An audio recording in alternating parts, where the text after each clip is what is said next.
Assalamualaikum warahmatullahi wabarakatuh. Selamat siang anak-anakku sekalian.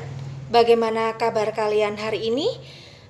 Bu Linda doakan semoga kalian senantiasa selalu dalam lindungan Allah Subhanahu wa taala. Selamat kepada kalian semua yang sudah memasuki semester kedua di kelas 11. Dan pada awal semester 2 ini, kalian akan diajak menyusuri dinamika peran Indonesia dalam perdamaian dunia. Kompetensi dasar pada pembelajaran kali ini yaitu 3.4, menganalisis dinamika peran Indonesia dalam perdamaian dunia sesuai dengan Undang-Undang Dasar Negara Republik Indonesia tahun 1945.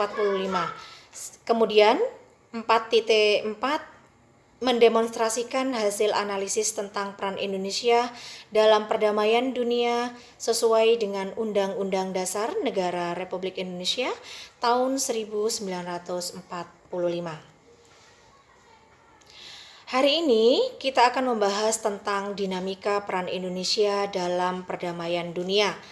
Pada pembahasan ini akan dibagi menjadi dua, yaitu tentang hubungan internasional dan juga tentang organisasi internasional.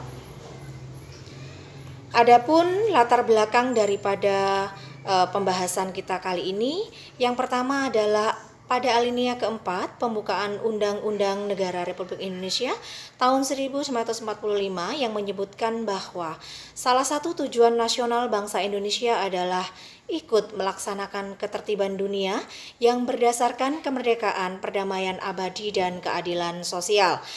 Alinea keempat pembukaan Undang-Undang Dasar Negara Republik Indonesia tahun 1945 ini konsekuensinya yaitu membawa Indonesia harus aktif dalam menciptakan perdamaian dunia. Selanjutnya anak-anakku, apa sih makna daripada hubungan internasional? Jadi, makna hubungan internasional adalah hubungan yang bersifat global yang meliputi semua hubungan yang terjadi dengan melampaui batas-batas kenegaraan.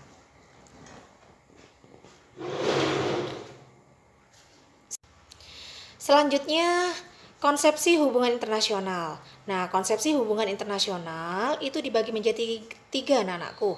Yang pertama adalah politik luar negeri. Politik luar negeri merupakan seperangkat cara kebijakan yang dilakukan oleh suatu negara untuk mengadakan hubungan dengan negara lain demi tercapainya tujuan negara dan kepentingan negara yang bersangkutan. Pertanyaannya, apakah politik luar negeri Indonesia? Nah, itu dia. Nanti kita akan bahas bersama-sama. Konsepsi hubungan internasional yang kedua yaitu hubungan luar negeri adalah keseluruhan hubungan yang dijalankan oleh suatu negara dengan semua pihak yang tidak tunduk pada kedaulatannya. Dan yang ketiga, politik internasional. Politik internasional adalah politik antar negara yang mencangkup kepentingan dan tindakan beberapa negara atau dengan organisasi. Selanjutnya, faktor-faktor apa saja yang melatar belakangi hubungan internasional? Jadi, faktor-faktor yang melatar belakangi hubungan internasional ini ada dua. Di antaranya ada faktor internal dan juga ada faktor eksternal. Faktor internal yaitu adanya kekhawatiran terancamnya kelangsungan hidupnya. Dengan kata lain, dengan mengadakan hubungan internasional maka akan dapat menutupi kekurangan dengan kelebihan daripada negara lain. Selanjutnya faktor eksternal yaitu ketentuan hukum alam yang tidak dapat dipungkiri bahwa suatu negara tidak dapat berdiri sendiri tanpa bantuan dari negara lain. Baik anak-anakku sekalian, kita lanjutkan tentang apa sih ruang lingkup hubungan internasional. Jadi ruang lingkup hubungan internasional itu terbagi menjadi dua. Yang pertama di bidang publik dan yang kedua di bidang privat. Di bidang publik meliputi politik internasional, politik luar negeri, Hankam, pertahanan keamanan ya, hukum internasional dan juga organisasi internasional. Sedangkan di bidang privat meliputi ekonomi dan moneter internasional, ilmu pengetahuan, serta kepariwisataan. Nah, jika kalian semua pernah berkunjung ke luar negeri, misalnya berwisata ke luar negeri, berarti di sini kalian sudah melakukan hubungan internasional di bidang privat. Baik anak-anakku, selanjutnya tentang bentuk hubungan internasional. Nah, bentuk hubungan internasional yang pertama ada hubungan individual. Contohnya adalah kunjungan turis. Yang kedua, hubungan antar kelompok. Contohnya lembaga sosial. Yang ketiga, hubungan antar negara. Contohnya kerjasama, baik di bidang ekonomi, politik antar negara. Yang keempat, hubungan negara dengan organisasi internasional. Dan yang terakhir adalah hubungan negara dengan individu. Dalam melaksanakan hubungan internasional, negara-negara di dunia sepakat untuk mengirimkan wakil-wakilnya ke negara lain untuk mewakili kepentingan negaranya. Perwakilan negara tersebut diatur dalam kerangka hubungan diplomatik. Selanjutnya, makna pentingnya hubungan internasional bagi Indonesia. Pola hubungan internasional yang dibangun oleh Indonesia dapat dilihat dari politik luar negeri Indonesia yang berprinsip politik luar negeri yang bebas dan aktif dan diabdikan bagi kepentingan nasional, terutama kepentingan pembangunan di segala bidang serta ikut melaksanakan ketertiban dunia.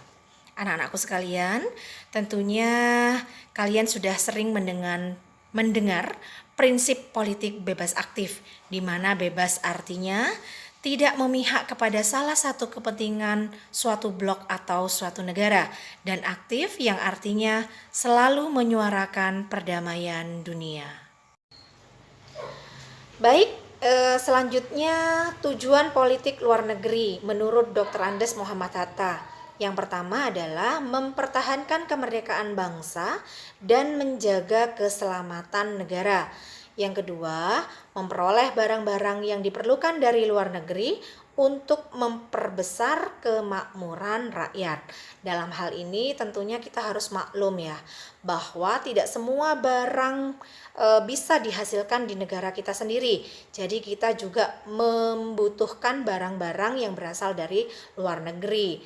Dan negara lain pun juga memerlukan barang-barang dari negara kita. Yang ketiga, yaitu meningkatkan perdamaian internasional. Nah, dengan saling bekerja sama, maka perdamaian internasional itu diharapkan dapat tercipta di antara negara-negara yang ada di dunia. Yang keempat, meningkatkan persaudaraan segala bangsa. Selanjutnya, kontribusi Indonesia dalam pencaturan dunia internasional.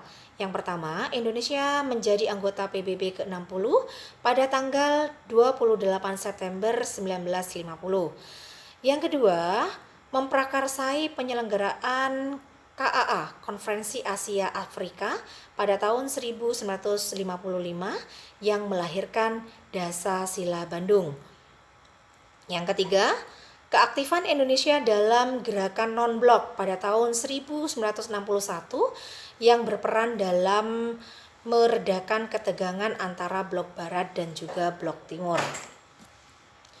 Yang keempat, terlibat dalam misi perdamaian Dewan Keamanan PBB melalui pengiriman pasukan Garuda.